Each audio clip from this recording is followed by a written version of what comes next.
Yo guys, new drop alert. FabFilter Pro Q4 is here. Now everybody else is just talking about it. In this video I'm going to show you what it sounds like. This thing is a monster, a beast, something that needs to be tamed. And I'm thinking about upgrading. I'm on Pro Q3 right now.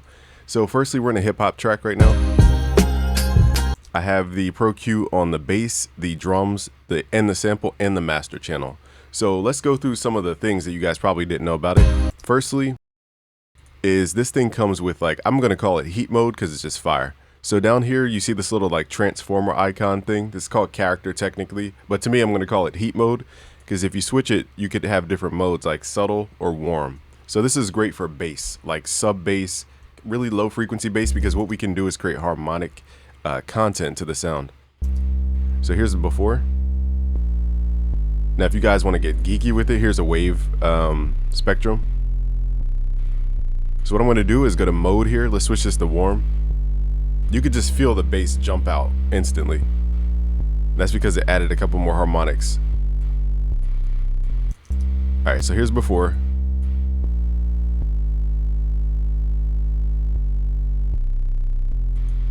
Let's turn it on. You can feel it right there. It's like you don't even need to touch it. It's just fire. Off the rip. You don't need to EQ anything. But what I'll do is I'll push the bass into the heat to see if it triggers more harmonics. Let's just see. This could be a thing. Also too, let's go to the output here and let's go to auto gain compensation so that when I crank into it, it should. Let's turn this down. Actually, that's from inside the EQ. Duh. So never mind. The auto gain is good for when we're trying to shape the tone. I'll do that probably on the drums. So now I'm going to manually level. Let's just crank the bass going in.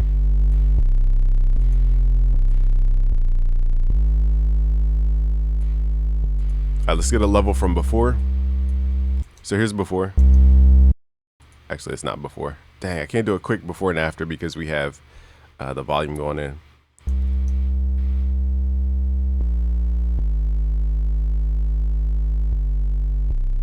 It does feel a little more flat now that I'm pushing it harder into it.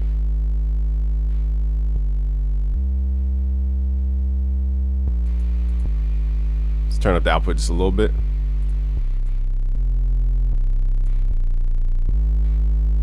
So again, even if we don't push the input, we can still get a crazy tone on the sound here. Let's pull it all the way back to where it was before, just so I don't have to do all this gain compensation. Okay, so here's before. Here's after the heat mode. Here's before.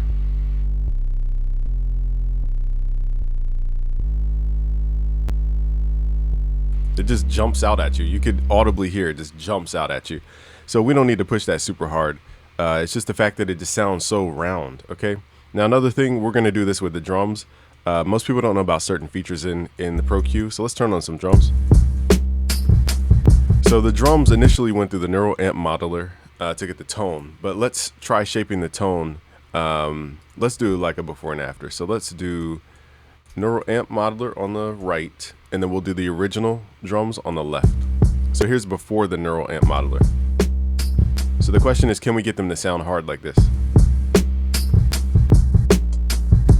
I don't know if we can get that compressed sound, but let's see what we can do. So firstly, let's go into Pro Q4, turn the heat mode on. I like mine on warm. And what I want to do here is go to the bottom here, turn on auto gain, because now what I'm doing is shaping the tones with the EQ. And I don't want to just turn stuff up without knowing what it's doing to the sound. So now when I make boost inside the EQ,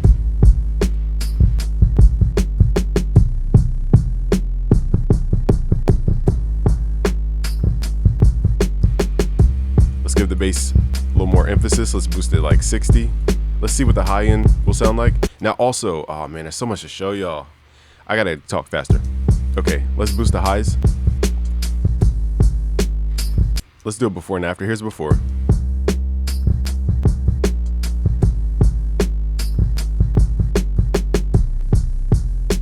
Here's after.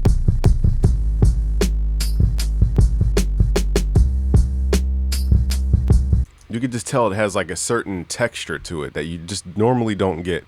Now, there's a lot of features in here, and there's so many to show you guys that I'm just going to show you my real workflow. Firstly, I discovered this by accident. I was clicking on shapes and I was like, what's this little Z-shaped thing.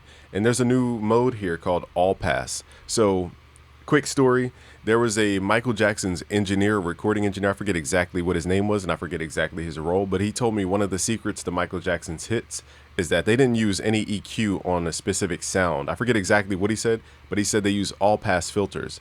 And I've been researching all pass filters on YouTube. I couldn't find anybody who could really explain it. And now we have it right inside of Pro Q4. The way I understand it, I'm not a master at understanding phase to this level. This is like PhD level phase. The short of it is that it's, instead of changing like the boost or the cut, it's changing the phase of a specific frequency range. And phase is the timing of something. So if I snap my finger, like, this won't make sense, but like if I snap it like this, okay, that's a certain timing. If I snap it like this, it's a different timing. So phase is just changing the timing, from what I understand, of a specific frequency range. Don't quote me on that because I'm not a master. Okay, but the point is, it can do interesting tone. It can create interesting tones. So let's just use this just to see if we get a nice tone. Now, from what I understand too, this is what they use to separate the bands behind the scenes. I'm not, again, phase is a whole different ball game. But let's see if we can pull some tone out.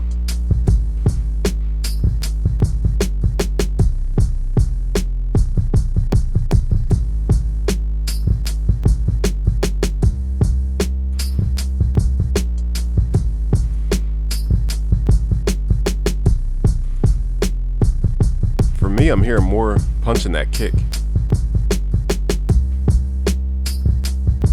So again, I'm gonna have to figure out like how to use that, but that new feature is insane to me. Okay, nextly, what else did they add? One time I clicked something random and it did something weird. So let me see if I can click that thing again. I forget how I did it though. But basically there's a way where you can like separate windows, and I forget what button I pressed. All right, there's full screen mode for people who want big screens, but there was something I clicked. If it won't do it now, I'm not gonna stress. Also too, you can draw in EQ curves and it like automatically guesses what you want to create. I don't know if you guys can see that little faint line, but it's saying, okay, you're probably going to do a high pass filter here. You're probably going to do a bell cut if you're just looking at 6 dB. So it figures out what you want to do ahead of time. And all you got to do is just left click to add that, that curvature. Another thing you could do, which I wouldn't normally do, I would just, maybe this is for people who are, I don't know what you would really do this for, but you can click the draw tool and you could actually shape the contour this way as well. So let's say I'm like, all right, I know I don't want too much bass. I want to shave the low mids and then I want to boost the highs like this. You could just draw it in and it creates all the points for you. Let's turn heat mode on as per usual.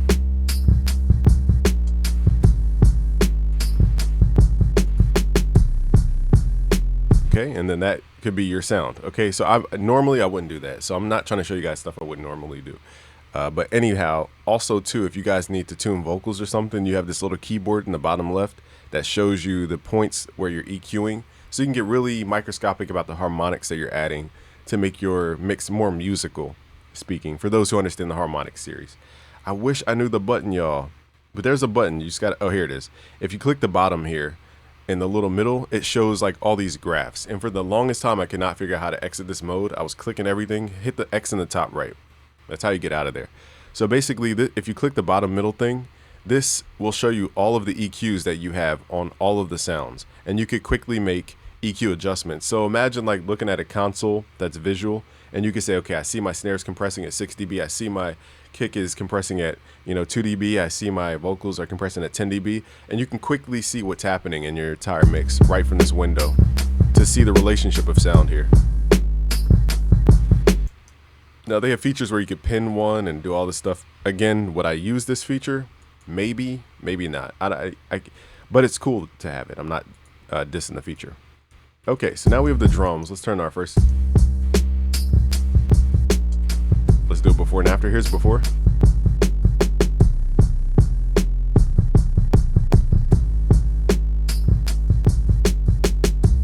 Here's after.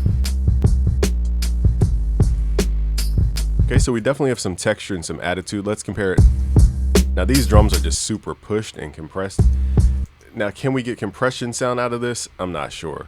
I've never pushed dynamic to the point where I've heard harmonics being added, but maybe so.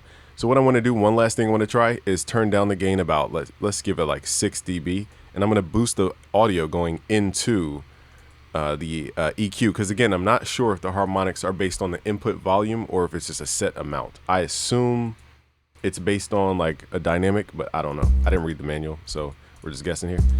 So let's turn this up.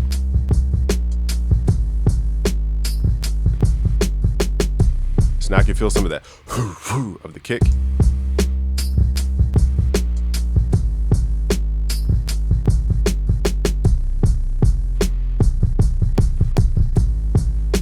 Let me set this up so I can actually A/B it. Okay, so we boosted about, what was it? Let me get the exact amount, 6.3.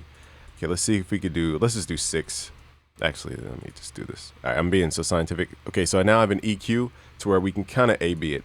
So let's do before. Here's before.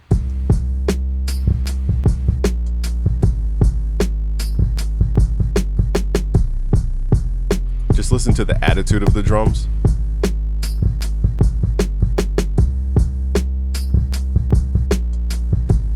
All right, now let's do after. So here is after.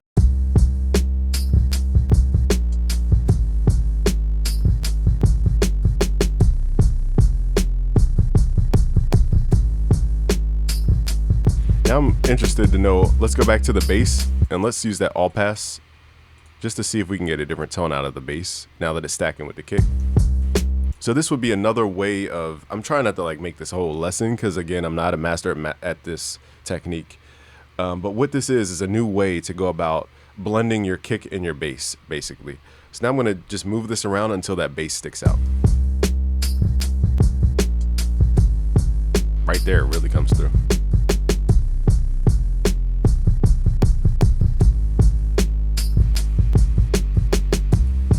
So here's before.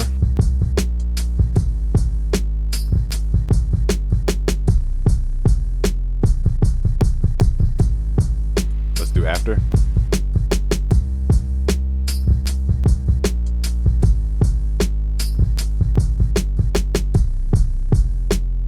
I'm definitely feeling a little more rumble on that bass. Okay, so just experiment with that. Again, this is not a masterclass on how to mix using the all-pass filter, but it's super dope, and I've never seen any other plugin with an all-pass filter. I even tried to research all-pass filter, and I couldn't find anything. I was like, there's no videos on it, there's nobody talking about it, I couldn't find information, so the fact that they put that right in Pro Q4 is huge. That's a huge thing. Okay, so what else do we have in this? We have a sample.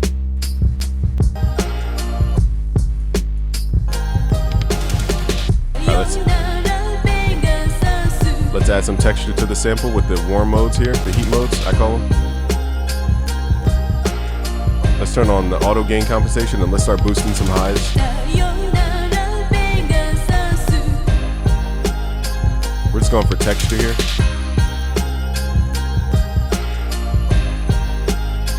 Also too, you could switch, I mean, you could do this in the other one, but let's switch this to side mode. So now we're boosting only on the side image. It makes the sample a little warmer.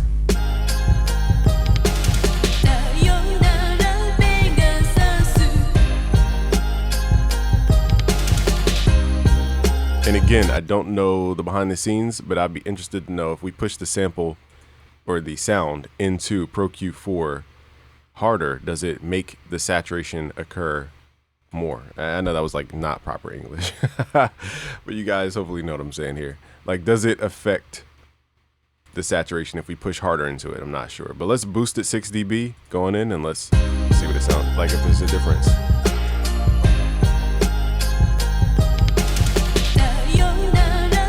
All right, here's before.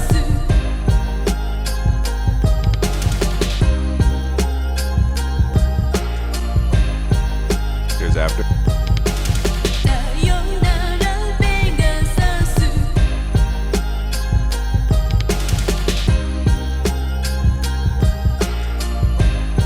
I feel like the sound is more rounded. How could I forget that freaking one of the best features? Okay, so I guess the beat was so dope I didn't think to use it. There's a new feature. How'd I forget to show you guys? My fault, y'all. Is you can now basically incorporate things like Soothe, the feature of Soothe where it like has multi-resonant dynamics.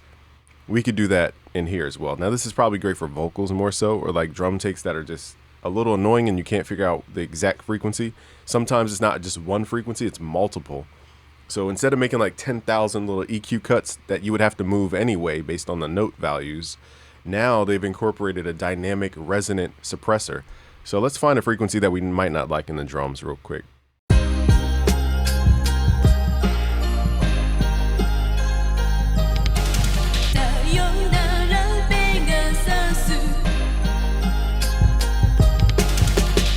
So let's say for some reason we don't like this zone. Now I do like the drums, but let's just say, okay.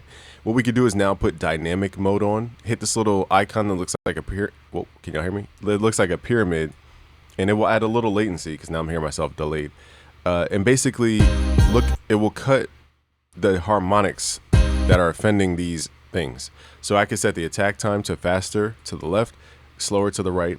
I could set the release time. I could even create more bands so that it attacks more specific frequencies instead of broad strokes. And then we can set the threshold. So let's say you have like just the kick that gets in the way.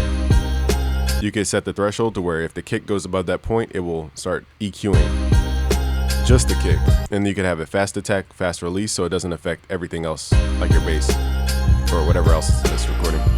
So now it's working really fast. And it's only handling the transient information of the sound. So this is super fire. You get like a saturator for the most part, like I'll say a color machine, you get EQ boost, you get all bandpass, you get dynamic suppression like this. What else is in here? You get the multi-view where you guys can see the multi-instances of the EQs. This thing is a beast. Usually people just slap a number on a plugin and call it an upgrade. This is truly gonna be huge.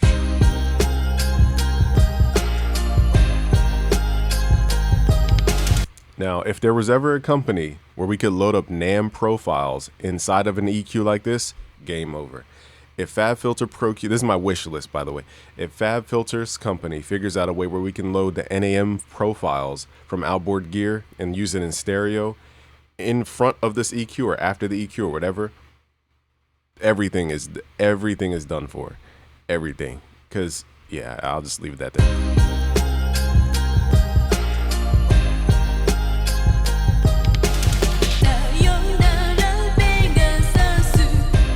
All right, let's hear it before all these plugins. Let's see what it sounds like. Actually, before I do all this, darn, I gotta figure out a way. I think I'll figure out the drums here. So I'm gonna do a couple little things here to restore the levels here.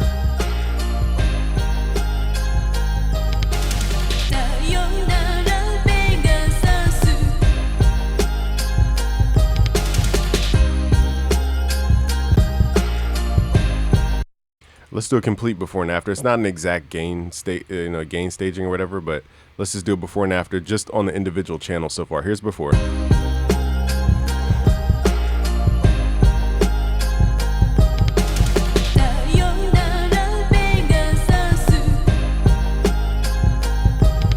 It sounds good, but it's just sitting there. It's just like dun, dun, dun, dun. There's no like texture or attitude to it. It's just kind of sitting there.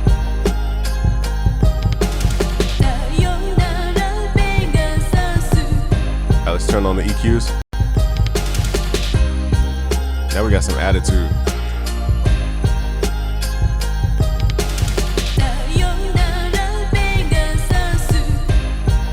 Now we did lose some of the attention on the low mids. It put it more towards the bass.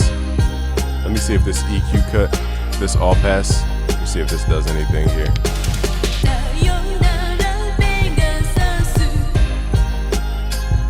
Okay, so simple level could pull that back up. Now let's mess with the Pro Q4 on the group channel. And let's see with this heat knob on. Now I'm not gonna worry about auto gain here. Just gonna boost.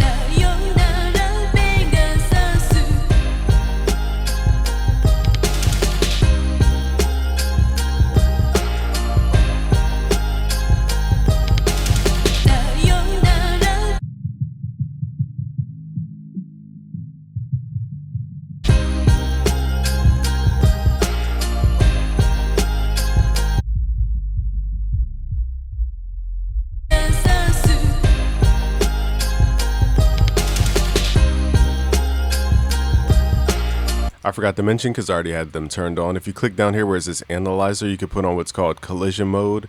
And I have this other mode on called spectrum grab. So those are really cool modes you might not know are in FabFilter Pro Q.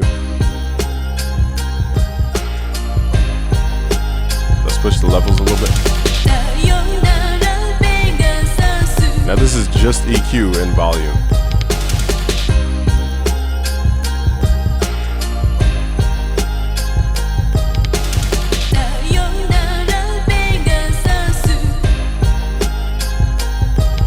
Let's see what happens if we turn everything off. Here's before.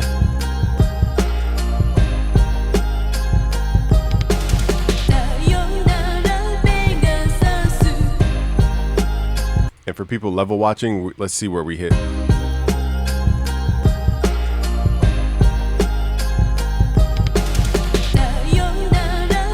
We're sitting, you know, average around -3, but there's a peak at -1.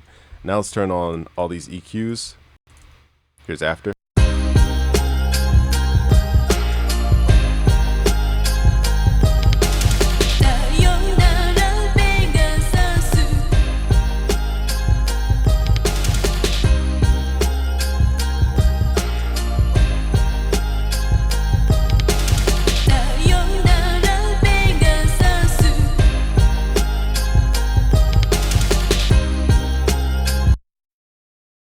This one peaks louder, but it's sitting around that same average spot. So let's do it before and after. Again, it's rough gain staging. It's not perfect gain matching.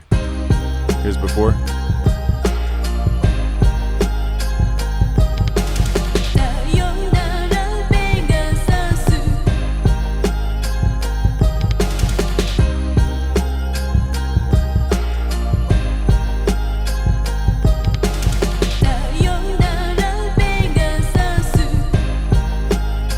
Let's turn these back on.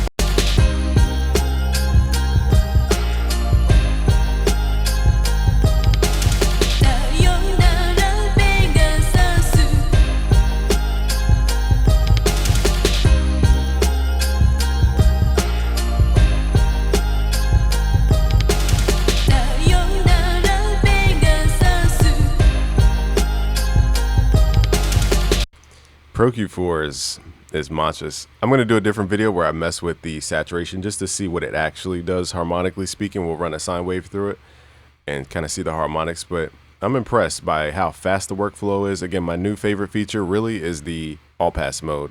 If you switch this to all pass, learning about that is going to be insane for mixing and just understanding audio. And yeah, so let me know what you guys think below. And what else is there to say? Subscribe if you're new. If you want to learn mixing, go to busyworksbeats.com/premium. You guys, we have 68 music production courses on there, and you guys can learn mixing and mastering and all types of stuff. Just go to busyworksbeats.com/premium because we have an end of the year black box bundle so that you guys can get everything I've ever created in one. All right, guys, see you there. Peace.